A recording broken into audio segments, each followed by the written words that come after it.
ইনশাআল্লাহ তো সব আজান হবে, আজান তো হয়ে গিয়েছে।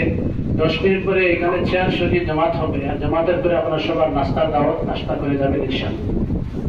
আমি আমার প্রধান অতিথি, বিশেষ অতিথি এবং যাদেরকে পুরস্কৃত হয়েছে তাদের সবাইকে ধন্যবাদ জ্ঞাপন করছি এবং উপস্থিত মুরব্বিয়ান, যুবকবৃন্দ, ছাত্র সবাইকে অভিনন্দন জ্ঞাপন করছি।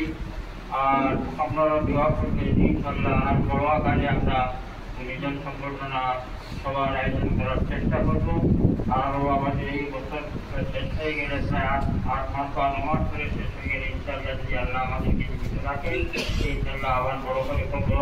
আমাদের মনে ইরাদা আছে, ইচ্ছা আছে যেন করিমগঞ্জ জেলা এবং উত্তর জেলা এই জেলা মিলে বড় আকারে দোয়া করবেন। আর এখানে আছে মসজিদ সূচনা করতে আহ্বান জানাচ্ছি।